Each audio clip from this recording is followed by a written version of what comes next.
Assalamualaikum warahmatullahi wabarakatuh dan selamat sejahtera. Kami kumpulan pejuang.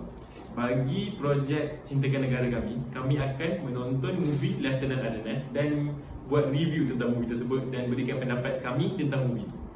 Sebelum kami mulakan program ini, kami akan dahulu memperkenalkan diri masing-masing. Nama saya Danny Jimranathan bin Syafiq Jalanathan. Nombor matrik saya 215116. Nama saya Danish Aiman bin Zaidi. Nombor matrik saya 215082. Nama saya Ahmad Hakim Bibin Osman. Nombor matrik saya 214781. Nama saya Muhammad Amirul Irfan bin Mamat dan nombor matrik saya 214221. Dan nama saya Ahmad bin Hakim bin Yaakob dan nombor matrik saya 214777. Baiklah, sebelum kami menonton movie tersebut, kami akan dahulu ceritakan sedikit biodata tentang Lieutenant Adnan. Lieutenant Adnan ataupun nama sebenarnya Adnan bin Zaidi merupakan seorang anggota tentera dan askar tanah Melayu daripada Brigade Infantry 1 yang bertempur dengan Jepun dalam pertempuran Singapura. Beliau dianggap oleh rakyat Singapura dan rakyat Malaysia sebagai wira dalam tindakannya dalam pertempuran Bukit Candu untuk mempertahankan Pasir Panjang. Untuk seterusnya, Adnan bin Zaidi atau lebih dikenali dengan Lieutenant Adnan dilahirkan di kampung Sungai Ramal, Kajang Selangor pada tahun 1915. Beliau merupakan anak sulung kepada keluarganya. Kedua orang adiknya iaitu Ahmad Zaidi dan Amarullah Zaidi turut mengikut jejak langkah beliau untuk menjadi seorang anggota tentera. Namun begitu, adik beliau yang pertama, Ahmad Zaidi, terbunuh dalam pertempuran pada tahun 1939 menentang Jepun ketika dalam perjalanan pelayaran ke Australia. Dan akhir sekali, adik bongsunya, Amarullah Zaidi, terselamat dari peperangan dan kini bersarah lalu menetap di Kajang Selangor. Yang seterusnya, Adnan telah mendapat pendidikan di Pekan Sungai Ramal dalam aliran Inggeris. Beliau merupakan pelajar yang sangat rajin dan berjaya dalam pengajiannya. Kemudiannya, setelah menamatkan pengajiannya, beliau telah mendapat tempat untuk menjadi guru pelatih dan telah mengajar selama lebih 1 tahun. Kemudian, Adnan ni dia telah mengambil keputusan untuk memasuki bidang tentera. Okey, dan seterusnya pada tahun 1973 ketika Lieutenant Adnan berusia 18 tahun, dia telah memasuki Regimen Askar Melayu dan setahun kemudian dia telah dilantik sebagai rekrut terbaik. Anak kelahiran kampung Sungai Ramal di Kajang Selangor bernama Adnan bin Zaidi ini menyimpan cita-cita untuk menjadi seorang tentera sejak dari kecil lagi. Walaupun pernah bertugas sebagai seorang guru pelatih, minatnya yang mendalam terhadap bidang ketenteraan tidak menghalang beliau daripada mengejar cita-citanya. Beliau membuat keputusan untuk menyertai Regimen Askar Melayu pada usia 18 tahun, iaitu sekitar tahun 1933. Kehebatan Lieutenant Adnan mula terselah ketika Perang Dunia Kedua. Pada waktu itu, Jepun sedang meluaskan jajahan mereka ke beberapa buah negara termasuk Tanah Melayu dan Singapura. 13 Februari 1942, pasukan tentera Jepun telah menyerang permatang Pasir Panjang pada hari tersebut. Walau bagaimanapun, Lieutenant Adnan dan pasukannya, iaitu Kompeni C, memberikan tentangan yang sangat sengit sehingga memaksa pasukan tentera Jepun berundur dari lokasi berkenaan. Pasukan tentera Jepun bagaimanapun terpaksa menerima hakikat bahawa mereka gagal menembusi pertahanan askar Melayu meskipun mempunyai bilangan anggota yang lebih ramai. 14 Februari 1942, Kompeni C yang diketuai Lieutenant Adnan kemudiannya menerima perintah daripada tentera British untuk bergerak ke Bukit Candu. Bukit Candu adalah lokasi pertahanan yang strategik kerana ia merupakan benteng terakhir untuk memasuki Singapura. Untuk dijadikan cerita, Lieutenant Adnan mula menyedari ada sesuatu yang tidak kena selepas terlihat kontingen tentera Regimen Punjabi, tentera British India pada waktu petang. Cara pergerakan mereka menarik perhatian beliau kerana ia kelihatan berbeza daripada kebiasaannya. Dalam 3 barisan, manakala tentera-tentera ini pula bergerak dalam 4 barisan. Rupa-rupanya pihak Jepun cuba untuk menggunakan muslihat untuk memperdaya askar-askar Melayu dengan memakai pakaian uniform tentera Punjabi. Lieutenant Adnan dan anggotanya melepaskan tembakan apabila pihak Jepun tiba di lokasi mereka selepas menyedari helah berkenaan. Tentera Jepun kembali dengan lebih ramai anggota dan melakukan serangan besar-besaran terhadap askar Melayu tidak lama selepas itu. Meskipun bilangan askar Melayu lebih kecil, Lieutenant Adnan dan pasukannya berjuang bersungguh-sungguh untuk mempertahankan kawasan tersebut daripada jatuh ke tangan pihak Jepun. Salah seorang daripada askar Melayu yang terselamat iaitu Korporal Yaakob menyaksikan bagaimana Lieutenant Adnan diseksa dengan ngeri oleh pihak tentera Jepun. Tentera Jepun naik berang selepas melihat ramai anggota mereka tewas kepada keberanian dan kehebatan pasukan askar Melayu di bawah pimpinan Lieutenant Adnan. Pihak musuh menggantung Lieutenant Adnan di pokok ceri. Selain itu, mereka turut tikam dan kelar lehernya sebelum beliau meninggal dunia pada usia 27 tahun. Semangat keberanian dan rasa cinta yang mendalam terhadap tanah air yang ada pada Allahyarham Lieutenant Adnan perlu dicontohi oleh semua warga negara Malaysia. Akhir kata, kehebatan dan jasa Allahyarham Lieutenant Adnan akan sentiasa dikenang dalam lipatan sejarah. Baiklah, kami telah habis menonton movie tersebut. Jadi selepas tengok movie tu, kami rasa masing-masing ada pendapat yang berlainan dan ada juga yang macam sama. Jadi kami semua akan memberikan pendapat masing-masing.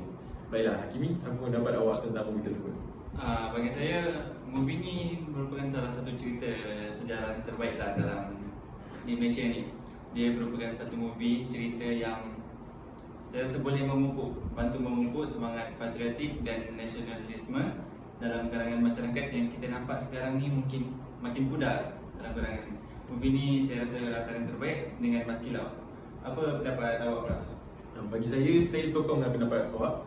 Macam yang dia cakap, movie ni antara cara yang terbaik untuk memupuk semangat patriotism. Macam kita tahu, kalau kita baca buku pasal sejarah, kita rasa bosan. Jadi kalau kita tengok movie, kita akan lagi tertarik macam kita sendiri dalam movie tu. Jadi kita akan lebih mudah memahami apa yang sedang terjadi dalam movie tu. Selain itu, sebelum menonton movie ni, saya tahu siapa nama Lieutenant Adnan ni, tapi saya tak tahu siapakah dia sebenarnya dan apa pengorbanan dia terhadap negeri, terhadap tanah air kita ni. Apa yang dia pernah buat sebenarnya. Jadi selepas tengok movie ni, saya dapat tahu apa pengorbanan dia dan sangat-sangat besar pengorbanan dia sebenarnya ni. Jadi apa pendapat awak? Bagi saya, pendapat saya, inilah first saya lihat Lieutenant Adnan movie. And saya rasa video ni patut kita martabatkan di kaca televisyen, bukan semata pada bulan kemerdekaan tapi setiap bulan. Sebab video ni mengisahkan tentang pengorbanan seorang perwira negara yang mana sebelum ni macam si Nathan tidak pernah pun tahu. Tapi apabila dia melihat video, dia tahu pengorbanan perwira-perwira dulu yang mengorbankan, yang mencurahkan darah mereka semata-mata untuk mencapai kemerdekaan. Okay, so apa yang kau rasa tentang apa yang kau dapat daripada filem Lieutenant Adnan ni? So saya rasa filem Lieutenant Adnan ni sangat bagus sebab Lieutenant Adnan ni dia tunjukkan sifat keberanian dia dan sifat cinta ke negara dia dalam filem ni. Tapi bukan setakat dalam filem sebab cerita ni berdasarkan sejarah kita.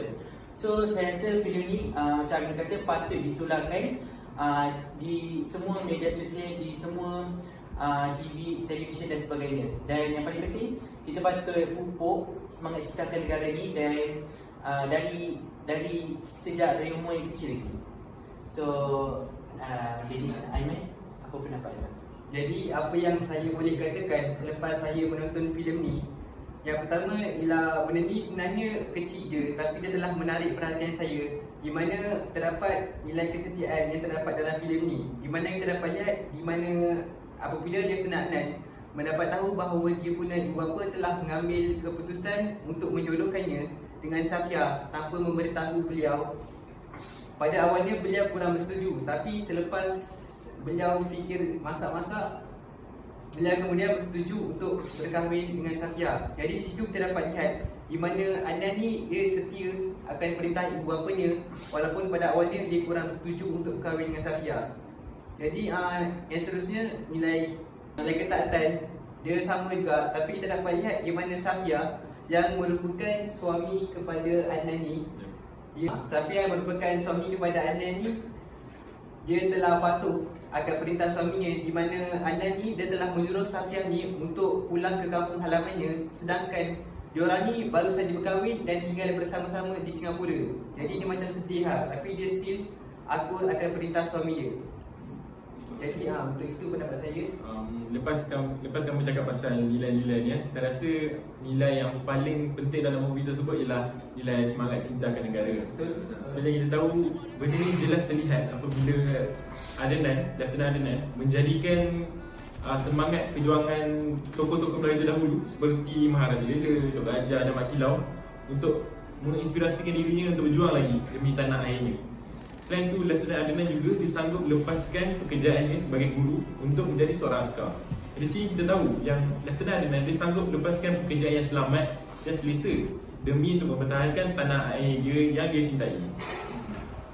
Saya ingin menambah isi mengenai kesetiaan dan ketaatan yang telah disuarakan oleh Dennis Aiman. Kesetiaan dan ketaatan ini kita boleh kaitkan dengan Lieutenant Adnan dengan tanah Melayu. So, apa yang saya nak cakap kat sini, kita boleh nampak Lieutenant Adnan ni setia dan taat akan kepada tanah Melayu ketika dia menentang musuh Jepun. Lieutenant Adnan ni, dia tidak takut dan berani untuk menentang musuh yang bilangan yang banyak. Dia tidak berpatah balik dan tidak bertolak dengan pihak musuh. Dan kesetiaan dan ketaatan ni kita boleh nampak nilai keberanian. Lieutenant Adnan ni berani. Lieutenant Adnan ni dia telah menentang musuh sehingga stand dalam akhir dia. Lieutenant Adnan walaupun kaki kirinya cedera akibat terkena serangan bom Jepun, dia tetap melawan, tetap berani untuk menentang musuh dia tanpa rasa takut. Dan sehingga pada saat-saat ini pihak Jepun telah menjela dia dan mengantung Lieutenant Adnan di pokok sing. So, saya nak tanya, apa yang korang boleh aplikasikan pasal movie tersebut pada zaman sekarang? Bagi saya, kita sebagai rakyat Malaysia ataupun generasi muda sebagai generasi kepada keamanan dan kemerdekaan kita capai, kita sepatutnya fikir bagaimana kita hendak mengekalkan keamanan dan kemerdekaan. Bagi saya, kita mestilah menapis ataupun meneliti info-info yang kita dapat. Bagaimana kita melihat pada PRU yang dahulu, ada lagi segelintir ahli-ahli politik yang cuba memainkan isu sentimen perkauman semata-mata untuk meraih undi tanpa mereka mengira patut ataupun kesan kepada keamanan dan kemerdekaan. Seterusnya, untuk yang lain pula, saya punya pendapat, saya rasa aplikasi yang saya boleh cakap, rakyat Malaysia perlu bangga untuk menjadi seorang rakyat Malaysia. Sebab kenapa saya cakap begitu? Kadang-kadang saya ada nampak rakyat Malaysia ni dia tak nak mengaku untuk jadi warga negara Malaysia. Sebab dia cakap Malaysia ni sebuah negara yang lemah.